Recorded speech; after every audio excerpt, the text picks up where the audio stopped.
Kevin Khan here, 4 seconds out with British Boxing Hall of Fame inductee Joe Gallagher. I bet it doesn't tire you to hear of that, Joe. But you might be tired at the weekend with triple duty, leading off with Tasha Jonas against Mikaela Mayer at the top. But Joe, first of all, how you doing? Yeah, okay, mate. Like I say, we've had a busy Christmas, busy New Year. Obviously, you were in the gym there. You've seen how busy it was. And yeah, looking forward to Saturday night. A huge fight. It's always a stressful fight week. You're going into it. You hope everything's all right. The fighters are all right and everything runs smoothly. So Mikey Talon's having his first fight in Liverpool since the age of 12. It's hard to believe that, isn't it? And his first TV fight. Jack Massey's back after a year out, so he's in a decent 6-rounder. Then you've got Natasha headlining, so it's always proud to go to an event and a city in an area when you're involved with a headline act, and proud more so when it's someone like Tasha Jonas. We spoke about the fight when I was at the gym a couple of weeks back. I just wondered, Joe, with some of the way some of Tasha's fights have gone, is there a keen kind of interest in who the judges are and ensuring that the judges are fair heading into the fight if the fight does go the full distance? I've not even paid any particular attention to that. I assume all the judges will be British. There were in a lot of fights, I think, when she's fought over here. So, listen, Natasha has learnt a lesson in the past with Terry Harper, not to leave in the hands of the judges. It's got to be a competitive fight, 10-round fight. I would have loved it to have been a 12-round, 12 threes, but it isn't. It's 10-2. So I think this is an early contender for Fight of the Year come Saturday night, and hopefully Tasha Jonas raises her hands at the end. When it comes to the game planning and the research you've done heading into the fight with Tasha for Mayer, where do you feel Mayer will try to have her successes in the ring against Jonas? I think when you're dealing with Mikaela Mayer, she's an Olympian. She's used to boxing the front foot, the back foot, as you've seen with Hamadou. She can stand and have it. And I think she's got to bring any type way that she can to win that fight, whether she has to stand and have it with Tasha, whether she has to go to the body with Natasha, whether she has to do long range on the back foot or on the front foot.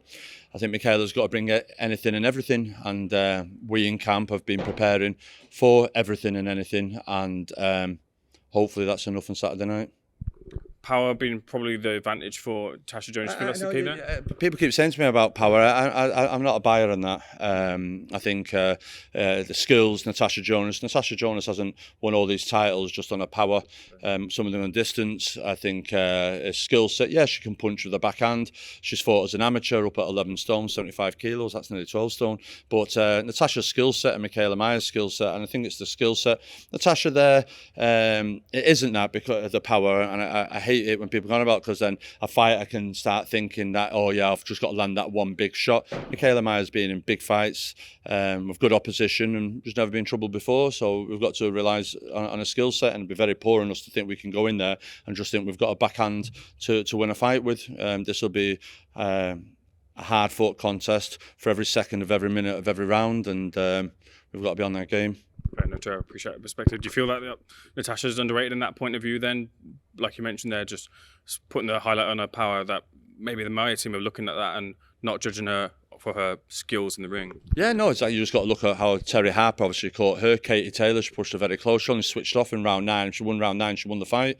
That's how close to she was, and you're just seeing how good a Katie is. And both girls are Olympians, and you don't become Olympians just without any decent skill set. And that's what fascinates me about the fight. It's a proper tough fight. It's a hard one to call.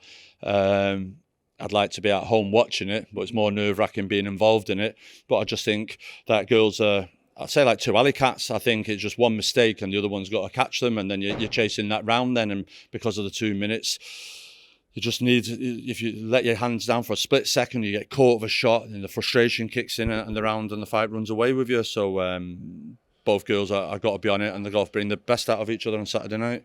Ever difficult to put the mentality and focus? You guys in the team are obviously consummate professionals, but what could be after? Ever hard to block out, the prize after? Yeah, no, listen, I think Natasha's got a rematch clause in it, as you touched earlier, if there's anything wrong with the judging or whatever, but that's lessons learned with the Sarah Harper and Katie Taylor situation. So that's just a comfort there that if things don't go away, there's that. But if she wins that, then there's obviously the Jessica McCaskill. I want the Katie Taylor. I think the two girls, I think the last dance together, the history they've got from 2012 to what it is now, amateur and pro. First time that as a pro, like you say, it was in an empty arena. I think that'd sell out, whether it be at Croke Park or whatever. And I think both girls to start the journey together in the Olympics, 2012 London. I think the last dance together with Natasha and Katie Taylor would be a great fight, wherever that would be, whether it be at Croke Park and whether Natasha moves down again to 140. I think that's the fitting fight for both girls. Mikey Talon just had a chance to speak to him. He's a good talker. More importantly, he's a good boxer, Joe. Yeah, he is. You've seen him in the gym, hence the nickname, the Omen. He's looks like a choir boy, but like you say, once he gets in the ring, he's a spiteful little sod. And believe it or not, he's 18, and this is his first fight in Liverpool since he's age 12. So it's a big night for him, fighting in Liverpool at the arena.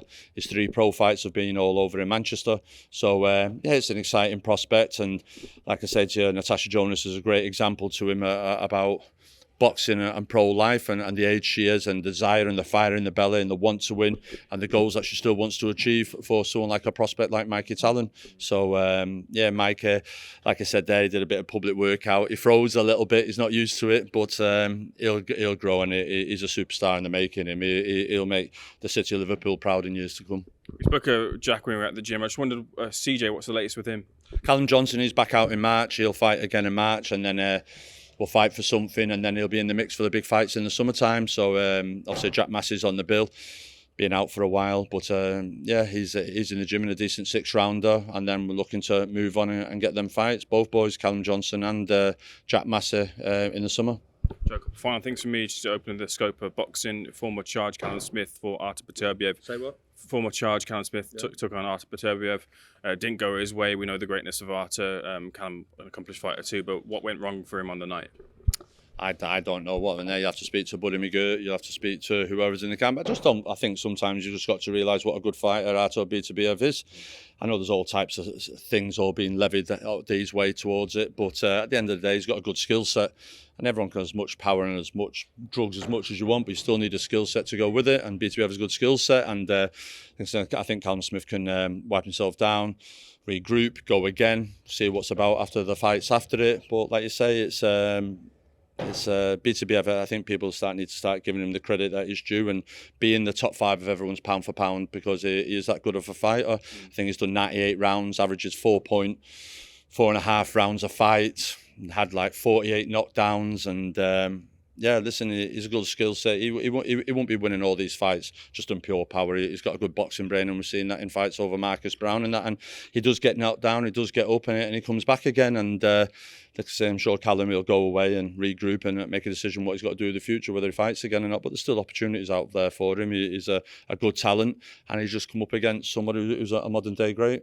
You think if he was to retire, he'd be leaving fights on the table? That's down to Callum. When you look at Callum's career, what he's achieved and what he's done, he's ticked all boxes. It's very much I'm saying Natasha at the moment, like, what more is there for you to do? But you're a long time retired, and fighters still want to, as Callum Johnson, still want things to do before they retire, and Callum could be of that ilk. So we'll just have to wait and see. Like I say, he's got to have time with his family. He's got a young family, and it's a hard time getting ready for a huge fight like that, especially abroad over a Christmas and New Year period where it affects the family. So he'll have a well-deserved break now, and we'll see what happens. Did what you see change your perspective on how a Beterbiev-Bivol fight would go? It's a fascinating fight, and I just think Bivol's feet is key to it. I think Beterbiev's feet was very good the other night. He came in a range, came out of range. I just think sometimes Bivol on the way in can be open to get caught with a counter, or on the way out.